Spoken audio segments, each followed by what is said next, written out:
Okay, here we go. A dragon for hero Hynreck. You guys want to see the picture?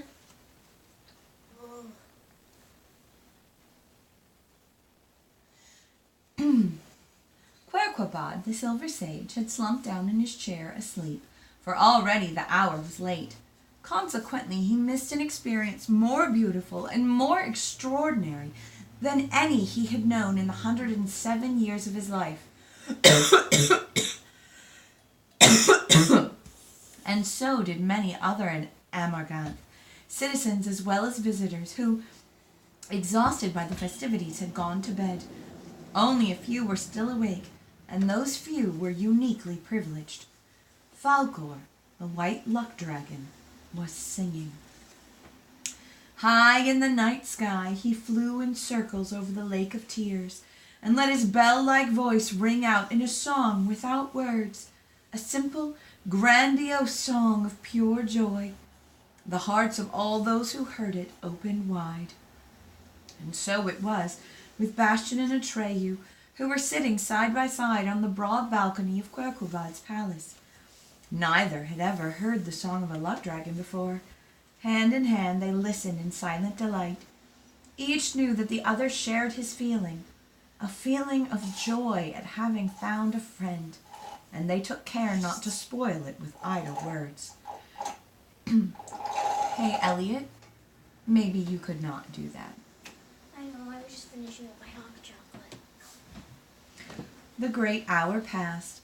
Falkor's song grew faint and gradually died away. When all was still, Querquabad woke up and excused himself.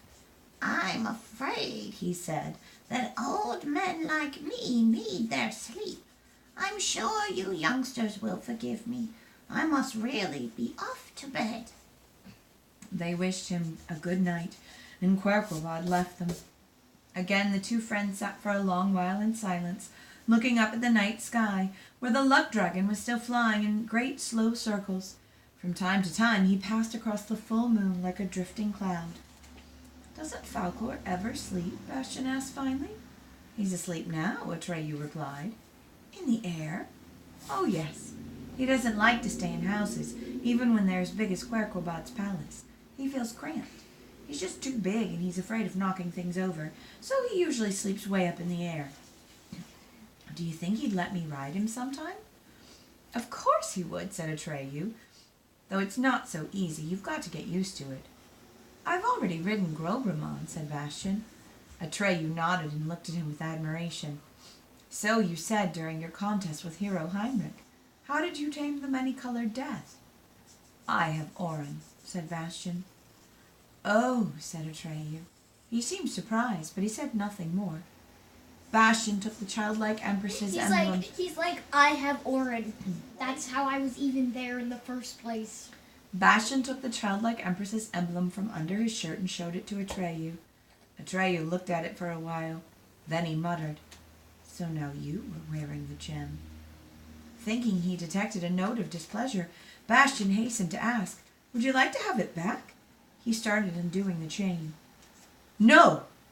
Atreyu's voice sounded almost harsh, and Bastian wondered what was wrong. Atreyu smiled apologetically and repeated gently, No, Bastian. I haven't worn it in a long while. As you like, said Bastian. Then he turned the amulet over. Look, he said, have you seen the inscription? Yes, said Atreyu, I've seen it, but I don't know what it says. How come? Greenskins can read tracks in the forest, but not letters. This time it was Bastian who said, Oh. What does it say? Atreyu asked. Do what you wish, Bastian read. Atreyu stared at the amulet. So that's what it says. His face revealed nothing, and Bastian couldn't guess what he was thinking. If you had known, he asked, would it have changed anything for you? No, said Atreyu. I did what I wanted to do. That's true, said Bastian and nodded. Again they were both silent for a time. There's something I have to ask you, said Bastian finally. You said I looked different from when you saw me in the magic mirror gate. Yes, entirely different. In what way? You were fat and pale, and you were wearing different clothes. Bastian smiled. Fat and pale. he asked incredulously. "Are you sure it was me?" "Wasn't it?" Bastian thought it over. "You saw me. I know that. But I've always been the way I am now." "Really and truly?" "I should know, shouldn't I?" Bastian cried. "Yes," said Atreyu, looking at him thoughtfully. "You should know. Maybe it was a deforming mirror." Atreyu shook his head. "I don't think so." "Then how do you explain your seeing me that way?" "I don't know," Atreyu admitted. "I only know that I wasn't mistaken." After that they were silent for a long while, and at length they went to sleep. As Bastian lay in his bed, the head and foot of which were made of the finest silver filigree, his conversation with Atreyu ran through his head. Somehow it seemed to him that Atreyu was less impressed by his victory over hero Hynreck, and even by his stay with Grogramon, since he heard that he, Bastian, was wearing the gem. And true enough, he thought, maybe his feats didn't amount to much, considering that he had the amulet to protect him. But he wanted to win Atreyu's wholehearted admiration. He thought and thought. There had to be something that no one in Fantastica could do, even with the amulet. Something of which only he, Bastian, was capable. At last it came to him, making up stories. Time and time again he had heard it said that no one in Fantastica could create anything new. Even the voice of Yuya had said something of the kind. And just that was his special gift.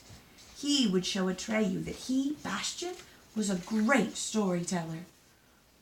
He resolved to prove himself to his friend at the first opportunity, maybe the very next day. For instance, there might be a storytelling contest, and he would put all others in the shade with his inventions. Or better still, suppose all the stories he told should come true. Hadn't Grogramon said that Fantastica was the land of stories, and that even something long past could be born again if it occurred in a story? Atreyu would be amazed. And while picturing Atreyu's amazement, Bastian fell asleep. The next morning, as they were enjoying a copious breakfast in the banquet hall of the palace, Silver Sage Querquabad said, "We have decided to hold a very special sort of festival for the benefit of our guest, the savior of Fantastica, and his friend who brought him to us.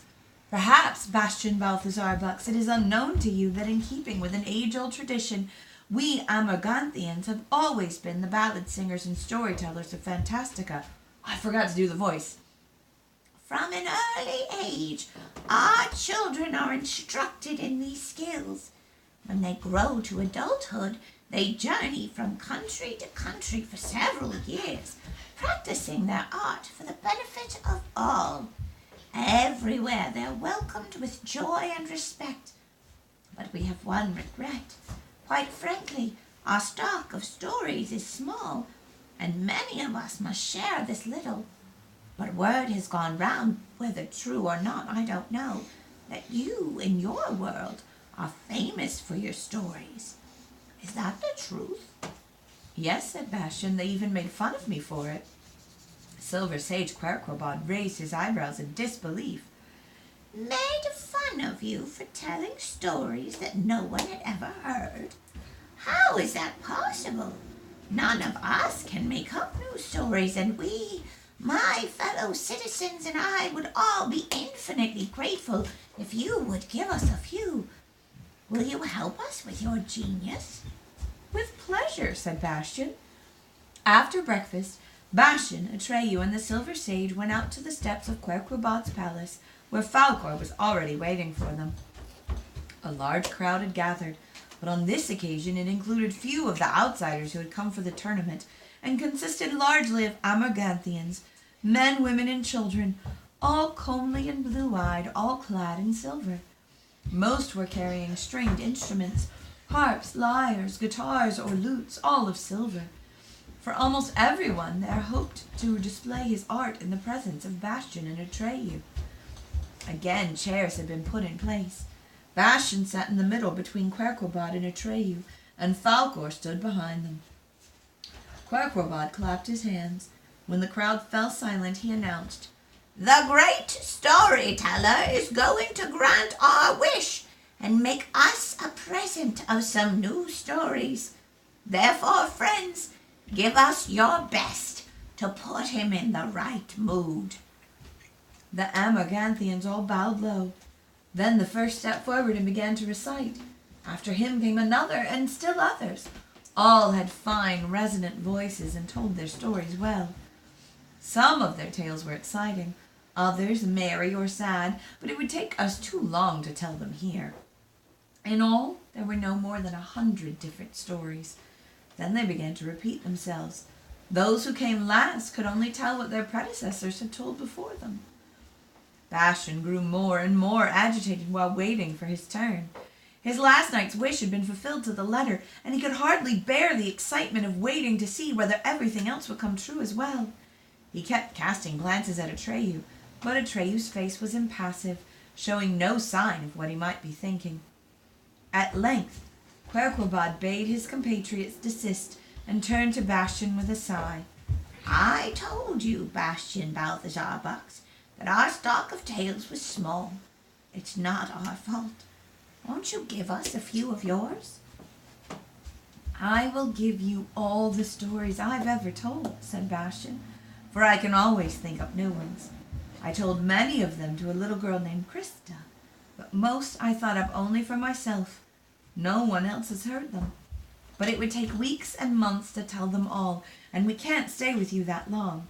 So I've decided to tell you a story that contains all the others in it. It's called The Story of the Library of Amarganth, and it's very short. Then after a moment's thought, he plunged in. In the grey dawn of time, the city of Amarganth was ruled by a silver sages named Quana. In those long past days, Moru, the Lake of Tears, hadn't been made yet, nor was Amarganth built of the special silver that withstands the water of Moru. It was still like other cities, with houses of stone and wood, and it lay in a valley among wooded hills. Quana had a son named Quinn, who was a great hunter. One day in the forest, Quinn caught sight of a unicorn, which had a glittering stone at the end of its horn. He killed the beast and took the stone home with him. His crime, for it is a crime to kill unicorns, brought misfortune on the city. From then on, fewer and fewer children were born to the inhabitants. If no remedy were found, the city would die out. But the unicorn couldn't be brought back to life, and no one knew what to do. Quana, the silver sages, sent a messenger to consult Uyalala in the southern oracle. But the southern oracle was far away. The messenger was young when he started out, but old by the time he got back. Quana had long been dead, and her son Quinn had taken her place. He, too, of course, was very old, as were all the other inhabitants. There were only 2 children left, a boy and a girl. His name was Aquil. Hers was Mukwa. The messenger reported what Uyalala's voice had revealed. The only way of preserving Amarganth was to make it the most beautiful city in all Fantastica. That alone would make amends for Quinn's crime. But to do so, the Amarganthians would need the help of the Acaris, who are the ugliest beings in Fantastica. Because they are so ugly, they weep uninterruptedly, and for that reason they are also known as the Weepers. Their stream of tears wash the special silver deep down in the earth, and from it they make the most wonderful filigree. All the Amarganthians went looking for the Acaris, but were unable to find them, for they lived deep down in the earth.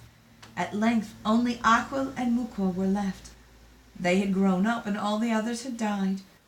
Together they managed to find the Acaris and persuade them to make Amarganth the most beautiful city in Fantastica.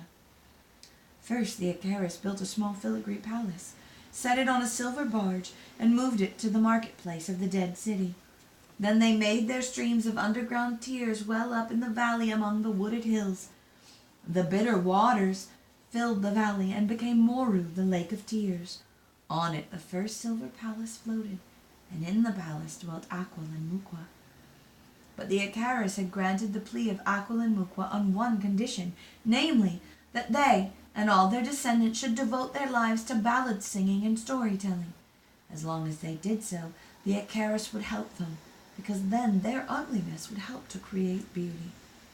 So Aquil and Mukwa founded a library, the famous library of Amarganth, in which they stored up all my stories.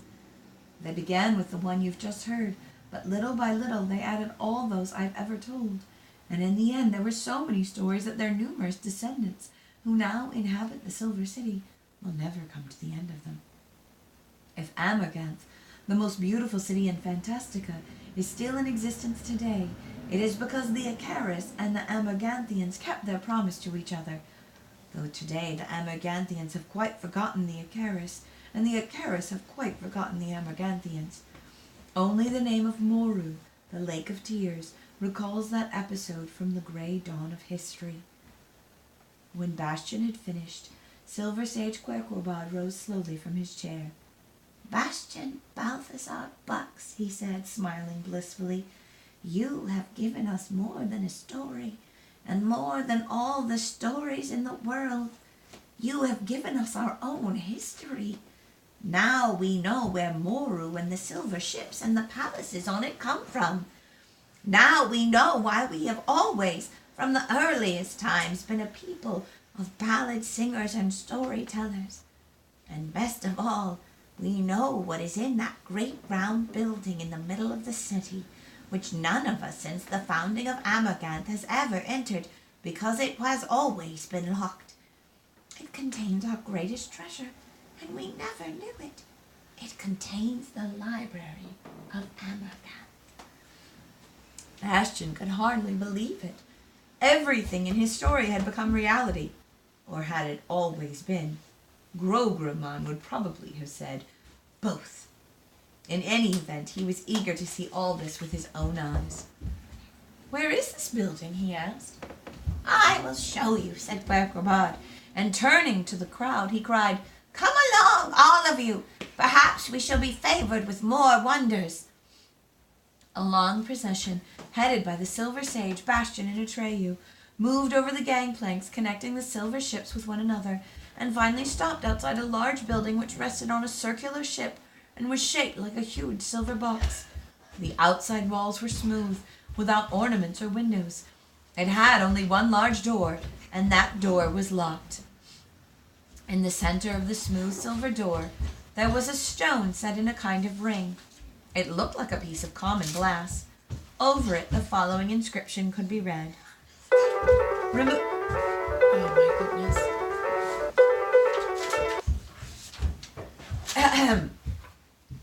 Removed from the unicorn's horn, I lost my light. I shall keep the door locked until my light is rekindled by him who calls me by name. For him I will shine 100 years. I will guide him in the dark depths of your Minraud. But if he says my name a second time, from the end to the beginning, I will glow in one moment with the light of 100 years. None of us can interpret this inscription, said Querquabad. None of us knows what the words, yours Minraud, mean. None of us to this day has ever discovered the stone's name, though we have all tried time and again. For we can only use names that already exist in Fantastica. And since these are all names of other things, none of us has made the stone glow or opened the door. Can you find the name, Bastion Balthazar Bucks?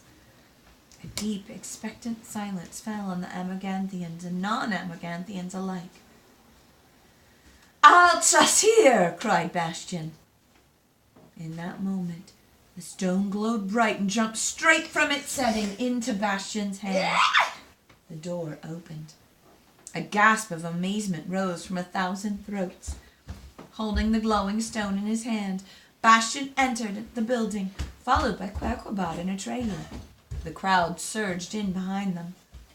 It was dark in the large circular room, and Bastion held the stone high. Though brighter than a candle, it was not enough to light the whole room, but showed only that the walls were lined with tier upon tier of books. Attendants appeared with lamps. In the bright light, it could be seen that the walls of books were divided into sections, bearing signs such as funny stories, serious stories, exciting stories, and so on. In the center of the circular room, the floor was inlaid with an inscription so large that no one could fail to see it. Library of the collected works of Bastion Balthazar Bucks. Atreyu looked around in amazement. Bastian saw to his delight that his friend was overcome with admiration. "Is it true," asked Atreyu, pointing at the silver shelves all around, "that you made up all those stories?" "Yes," said Bastian, slipping Al-Sahir into his pocket. Atreyu could only stand and gape. "I just can't understand it," he said. The Amerganthians had flung themselves on the books and were leafing through them or reading to one another. Some sat down on the floor and began to learn passages by heart. News of the great event spread through the whole city like wildfire. As Bastian and Atreyu were leaving the library, they ran into Hykerion, Hisbild, and Hydorn. "Sir Bastian," said the red-haired Hisbild, evidently the deftest of the three, not only with the sword, but with his tongue as well, "we have heard about your incomparable gifts, and humbly pray you, take us into your service, and let us accompany you on your further travels. Each one of us longs to acquire a story of his own, and though you surely have no need of our protection, you may derive some advantage from the service of 3 such able and willing knights. Will you have us?" "Gladly," said Bastian. "Anyone would be proud of such companions." The 3 knights wished to swear fealty by Bastian's sword, but he held them back. Secunda, he explained, is a magic sword. No one can touch it without mortal peril, unless he has eaten, drunk, and bathed in the fire of the many-colored death. So they had to content themselves with a friendly handshake. "What has become of hero Hynreck?" Bastian asked. "He's a broken man," said Hykerion. "Because of his lady," Hydorn added. "Perhaps you can do something to help him," said Hisbald. All 5 of them went to the inn where they had stopped on their arrival in Amerganth, and where Bastian had brought Yika to the stable. When they entered, one man was sitting there, bent over the table, his hands buried in his fair hair. The man was Hynreck. Evidently he had had a change of armor in his luggage, for the outfit he was now wearing was rather simpler than the one that had been cut to pieces the day before. In response to Bastian's greeting, he merely stared. His eyes were rimmed with red. When Bastian asked leave to sit down with him, he shrugged his shoulders, nodded, and sank back in his chair. Before him on the table was a sheet of paper, which looked as if it had been many times crumpled and smoothed out again. "Can you forgive me?" said Bastian. Hero Hynreck shook his head. "It's all over for me," he said mournfully. "Here, read it." He pushed the note across the table, and Bastian read it. "I want only the best. You have failed me. Farewell."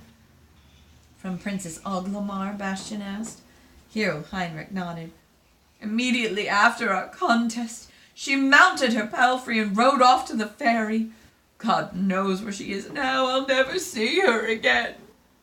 "Can't we overtake her?" "What for? Maybe she'll change her mind." Hero Hynreck gave a bitter laugh. "You don't know Princess Oglamar," he said. "I trained more than 10 years to acquire my different skills. With iron discipline, I avoided everything that could have impaired my physique. I fenced with the greatest fencing masters and wrestled with the greatest wrestlers until I could beat them all. I can run faster than a horse, jump higher than a deer. I am best at everything. Or rather, I was until yesterday. At the start, she wouldn't honor me with a glance, but little by little, my accomplishments aroused her interest. I had every reason to hope, and now I see it was all in vain. How can I live without hope?" "Maybe," Bastian suggested, "you should forget Princess Oglamar. There must be others you could love just as much." "No," said Hero Hynreck. "I love Princess Oglamar just because she won't be satisfied with any but the greatest." "I see," said Bastian. "That makes it difficult. What could you do? Maybe you could take up a different trade. How about singing? Or poetry?" Here Hynreck seemed rather annoyed. "No," he said flatly. "I'm a hero, and that's that. I can't change my profession, and I don't want to. I am what I am." "I see," said Bastian. All were silent for a time. The 3 knights cast sympathetic glances at Hero Hynreck.